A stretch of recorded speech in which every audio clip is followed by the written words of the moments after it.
Hello people, thank you for joining me on this fragrance video. Just going to be another short one today. We're going to look at a number of fragrances that I've bought from the discount store, or rack store as some people call it, TK Maxx. Now if you're watching in the US, TK Maxx is the same as TJ Maxx.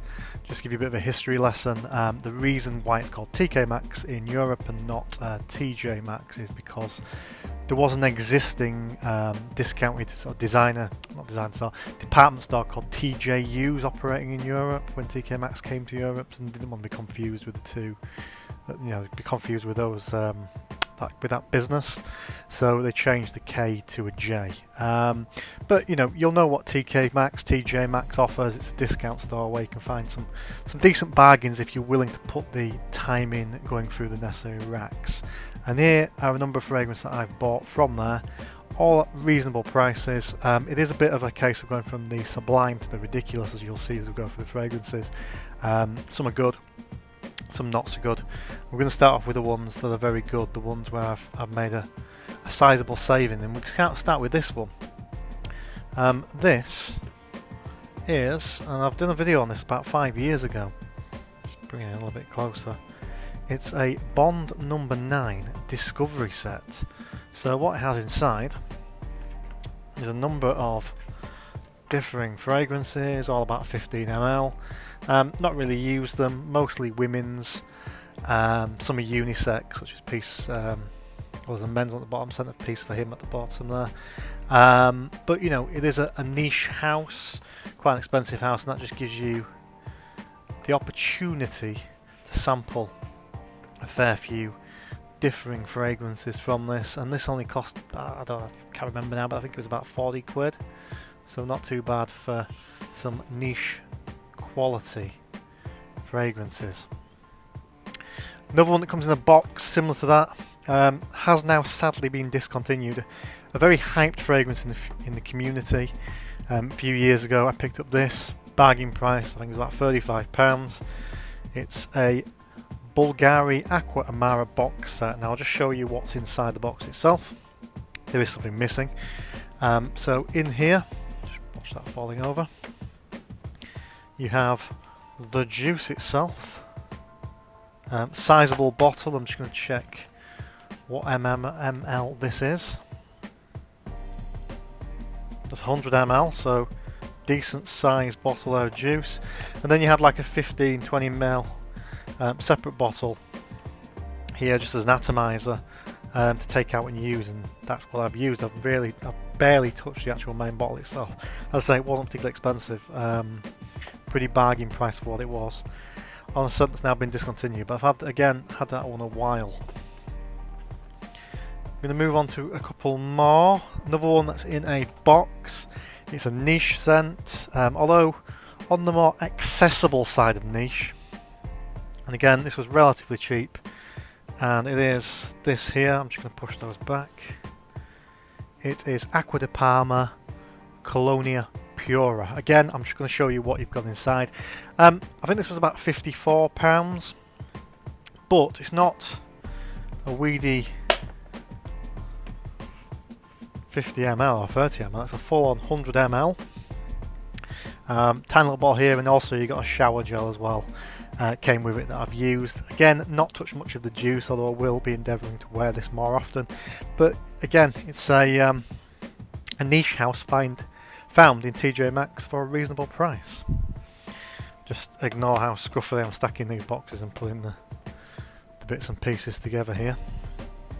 Then we're going to move on to more designer fragrances found. Now obviously Aqua Amara is a designer fragrance, but these are more cheaper, less well presented fragrances.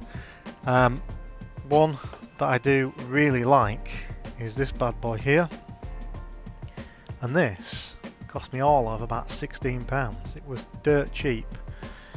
If you don't know it, it's L'Homme Ideal Cologne from the House of Galan. A really nice light summery fragrance. It is a little bit on the synthetic side, has grapefruit. Really kind of a summery, inoffensive fragrance. Probably wouldn't be worth masses of money. I wouldn't pay £60-70 retail for this, but for £16 absolutely worth every penny. Great fragrance, great bang for your buck. And again, I believe it has been discontinued. Coming on to a couple of others. Dirt cheap one, but quite popular in the UK many years ago, probably 20 years ago. This was quite big. It's Portsmouth Extreme. Again, it's on the inoffensive light side.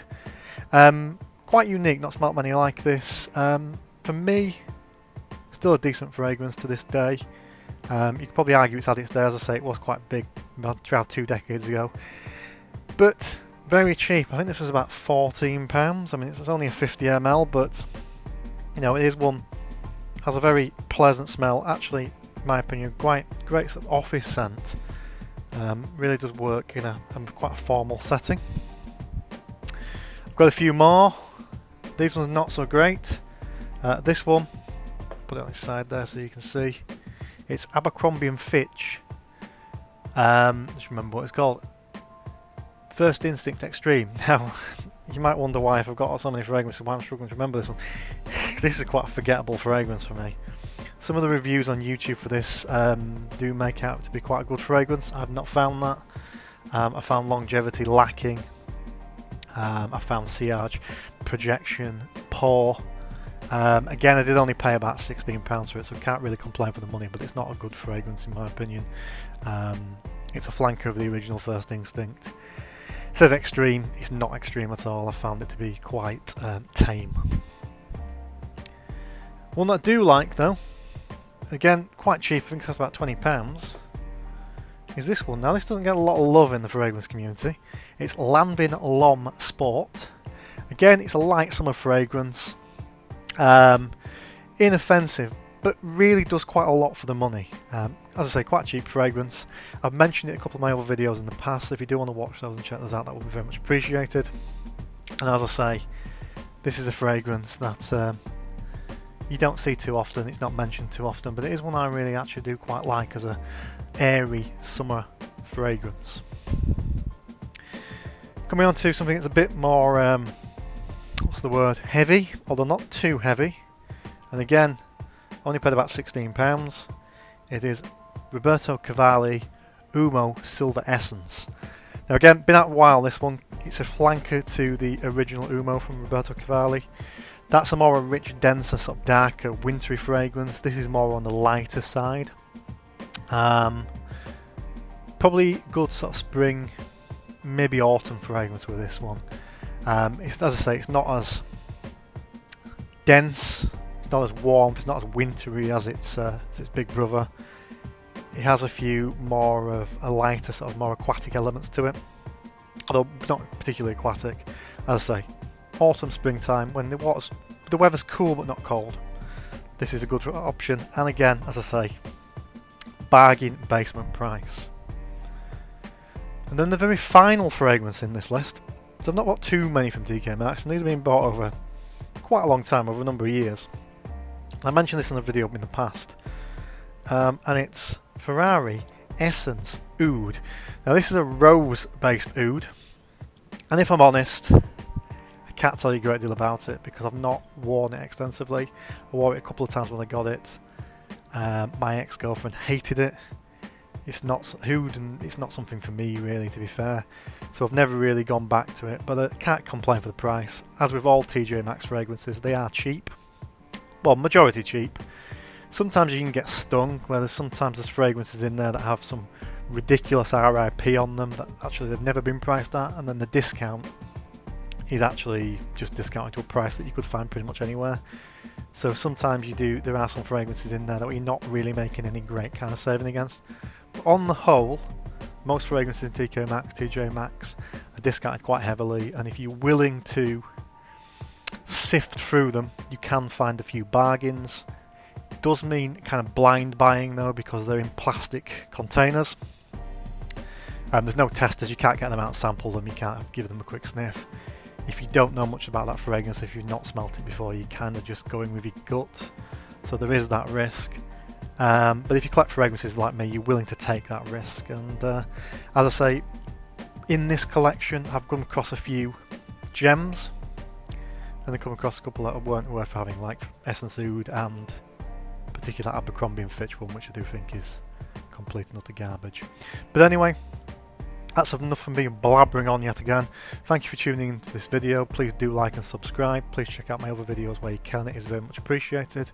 And I'll see you soon. Thank you.